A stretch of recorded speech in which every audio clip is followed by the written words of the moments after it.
So Steve, what do you want to know about the cannabis industry here in Massachusetts? Well, I think now that cannabis has been decriminalized in a lot of these states, I think people are really curious about, what do we think is coming? What do we think is coming for the state of Massachusetts, cannabis industry as a whole? What are we seeing kind of at a macro level? Yeah, well, certainly. I mean, as of right now, there's over 400 applications that are in the queue at the Cannabis Control Commission in Massachusetts. And so what that means is that all of these companies are starting to try to get a license in various jurisdictions in cities and towns that have approved cannabis zoning. So as of right now, there's 11 states that have allowed for adult use, which is also recreational marijuana consumption and purchase. And Massachusetts became that in 2016.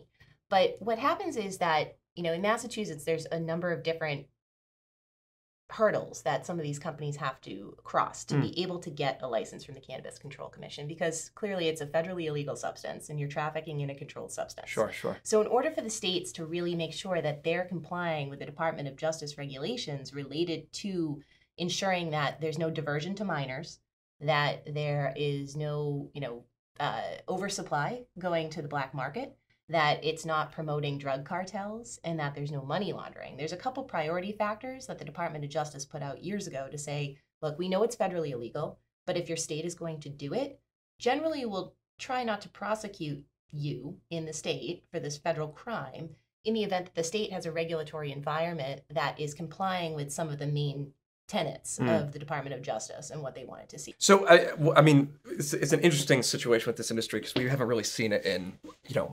generations, right? Where you have something that is an industry with really no leading practices yet, right? You're dealing with a lot of small, like highly fragmented small companies that are suddenly in a position from a regulatory perspective where they can scale.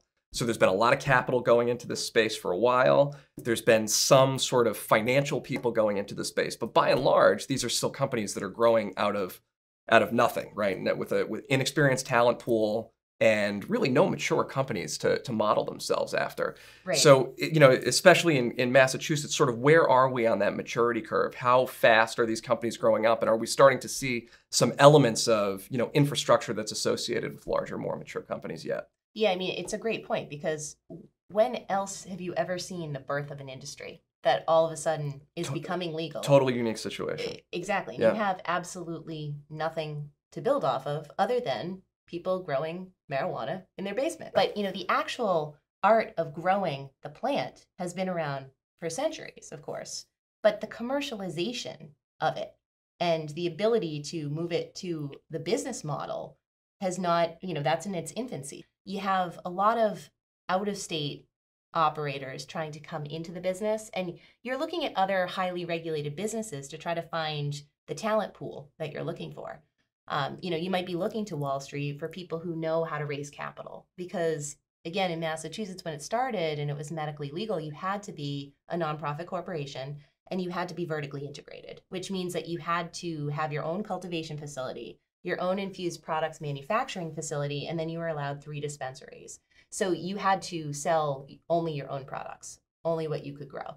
So what that meant from a capital intensive perspective is that oftentimes these businesses needed about $20 million to really even get off the ground. That's just to get started. Table stakes, $20 million. Because of all the regulatory framework surrounding the security requirements, right, and the blueprints and the plans and the permits and all of these kind of requirements, because it's so highly regulated, to ensure that they were following, what guidelines, the limited guidelines that the federal government kind of put out there. What they failed to do is realize that, and I'm not saying that all of them did this, but I think they were so hung up and so caught up in trying to make sure that they were in compliance with the regulations that the business side of it wasn't even contemplated. They weren't really looking at it from the perspective of, who's my CFO? How am I going to make sure that, we're getting the most yield out of our plants? How are we going to make sure that we're really doing this? Because, as you said, it's in the infancy, right, and they don't know how their business is going to grow. And in some cases, these businesses grew so rapidly because the demand all of a sudden came out of nowhere, because this is a brand new product and a brand new industry. I mean, the technology and the innovation in this industry is astronomical. And I think that's it's a great component when you see that in Massachusetts, right? Because we have so many universities. We have high tech kind of happening in Massachusetts. We have, biotech happening in Massachusetts. And Massachusetts has historically been a great place for business innovation.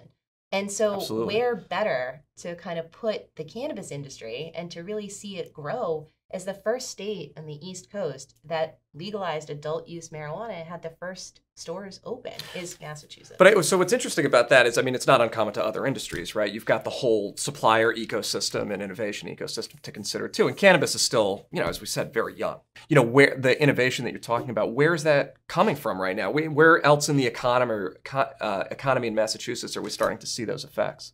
I mean, you're really seeing it in all these ancillary businesses, right? So if you look at cannabis and its economy and its effect on the economy in Massachusetts, you have cannabis itself, and you're going to have tax revenue, and you're going to have jobs, and you're going to have all of those benefits from just having a new industry or new business in Massachusetts. Yep. But what you get as another ancillary benefit is all of the innovation coming from all these tech startups that are trying to help the cannabis industry. So, if you're a Massachusetts business that, deals with, you're a great packager, you create these innovative, child-proof packages or these, sealed packages that will help conceal against humidity issues and things like that. You have the ability to look at the cannabis industry and see, how might I be able to benefit as a business owner from the cannabis industry? Right. There are unique use cases that this industry is bringing to you that are greenfield, really. Nobody's had to innovate in the packaging space for cannabis before, right? Absolutely. So look at that. You've got construction. So all of a sudden, you're creating these giant facilities that need huge HVAC systems. They need, a lot of space. You're looking at a 30,000, 40,000 square foot, typically, an old mill building. Buildings that were worth nothing in the past.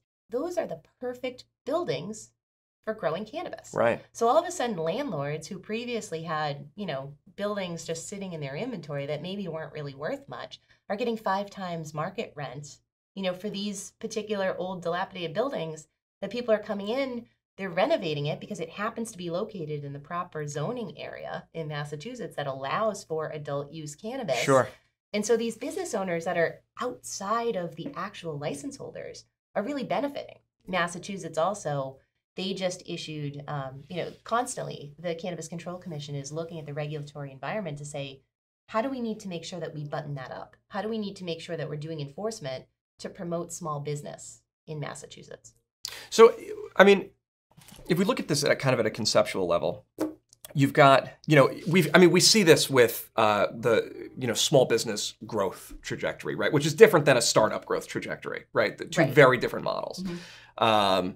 And the small businesses, which I think these probably fall more into that small business category, despite the capital environment, it's kind of a natural fit for to start. Yeah, to absolutely. start, exactly. You're not looking at $100 million of equity flowing into a startup and they massively scale, right? You can't really do that here. So you hit these inflection points where suddenly it starts to get really hard to run the business, and it starts to get really hard to make a profit. Operations start to become much harder to control. You lose the ability to actively penetrate your market, your core markets, right? And these sorts of things. So, what we see in really every other industry that we work in is you have to fundamentally change how you're running the business, from sort of the founder who's running everything in the day-to-day operations, has their finger on the pulse of everything, start to move to more of a mature management team, start to move to a multi-tiered management team with data and metrics behind it. Right. Where are we in that spectrum for cannabis right now? Yeah, we're not there yet. We're not there yet. In some instances, I think we are. And in some states, we might be a little bit closer to that, but it's still so new. And, again, the federal illegality of the entire business is, also a problem. But I think what you start to see is that the demand is there and the hype is there on the industry, but the ability to try to create the infrastructure inside your business to really treat it like a mature business, or how are we going to have our strategic thoughts, and how are we going to have our strategic acquisitions, and how are we going to have our strategic, conversations about where we're going with this industry, In a lot of cases, those aren't really happening. There are certain industries where you can be a small business forever for multiple generations, and they're good small businesses, right? You see this in other places. Right. Do we think that's going to be the model here, or is this once the regulatory environment takes off? I mean, it's tough. These businesses are just going to grow. It's really tough, I think, because the problem is because it's so complex of a regulatory environment, because you're dealing with a controlled substance, right? So, I mean, you're dealing with a federally illegal substance, and I'm a small business. Do I have the ability to hire the right professionals, to really kind of surround myself with the right management team Sure. to be able to make sure that I'm not in violation of my license? And how can I scale up that business? Or am I going to just kind of maintain my small business here and that's as far as I'm ever going to go? The problem is you have all these bigger investors looking at it and saying, I want to buy that. I want to buy that. I want to buy that. And they kind of want to create consolidation. And so it's an interesting concept as to, will small business be able to survive in the cannabis industry? And do they have the infrastructure available to survive as a small business in a highly regulated industry? And, time will tell, because we know that, there's mom and pop shops have shut down in Oregon and California and Colorado. And these cannabis businesses face a ridiculous tax burden too, because it's federally illegal and a controlled substance, where they're only able to deduct their cost of goods sold. They get no other ordinary and necessary business deductions. So if you happen to be a retailer, the person who's ringing the cash register, their salary is not deductible. Which is challenging as a small business, because as we know, in our work in other industries, there's only so much that you can cut out of operating expenses when you're a small business. I mean, where you really start to see the benefits of scale in, terms of, net, being able to really control your net profit, you have to be bigger, right? And exactly. You have to have some critical mass in your internal infrastructure in order to start really be able to apply automation, be able to apply, outsourcing, and see and realize the benefits. Some of those things may have benefits just in terms of the quality of data that you're getting, or your ability to serve the customer and those things. But at the end of the day, it's probably not cutting cost out of the business if you're too small a company. So Mitzi, we're probably 2.5 years or so into sort of understanding what this industry is going to look like in Massachusetts, right? And with adult use coming on relatively recently, we're probably only beginning to see what the impacts to the economy are going to be. But I mean, what are we already seeing in terms of the real actual impact? And what do we realistically think, the next 1 to 3 years are going to look like? And where's the impact going to come from within the cannabis space? Yeah, I mean, I think that the first thing that's going to impact the Massachusetts economy that we're starting to see already, but I think certainly will start to take off over the next couple of years, is just, the unemployment rate. It'd be very interesting to take a look at what the unemployment rate looks like now, or what it looked like prior to adult use, and even medical use in Massachusetts, because in a lot of these facilities, especially a cultivation facility, you may have 100 employees, and they're working, around the clock. They're tending plants, they're growing plants. And, so in the average wages in, these cultivation facilities and at the dispensaries is somewhere, usually around $25 an hour, maybe $25 an hour. So, I mean, you're starting to see this industry really have an impact on employment in Massachusetts. And I think that that's, certainly important for Massachusetts, as a whole, to make sure that, if people are looking for a job, that this economy is allowing for that to happen, because there's this brand new industry that's here. I think what I'm excited to see is Massachusetts, and especially Greater Boston, already has a pretty diverse economy, right? There's a lot of industries that are very successful here, and with the talent pool that's sort of just latent in the workforce, right? And how mobile they are, I think there's a lot of companies that are in a great position to not only take advantage of moving into the cannabis space, not as cannabis companies, but as a service to cannabis companies or a product. So like the packaging manufacturers that we were talking about, construction, the ag tech, even core systems, core business systems and services. There's a great opportunity in Massachusetts now that cannabis is where it's at to really build products and services for cannabis that give those companies an opportunity to scale in a way that they didn't have before. Absolutely. Right. So when we're talking about even traditional industries that can now figure out how to serve the cannabis space, they suddenly open themselves up to a whole new market, not just here in Massachusetts, but nationwide. Yeah, right? absolutely. And I think that a lot of the elements that you look at when you talk about, what makes a company innovative, what gives them the ability to develop new products and services quickly, get them to market quickly and scale them quickly. Massachusetts already has a lot of those foundational elements in place. Right. And now, since cannabis in Massachusetts can effectively be used as a pilot for those companies as they develop those products and services, I think it's a great, much larger opportunity for even non-cannabis companies to grow dramatically, increase employment, increase their tax revenue to the state, et cetera.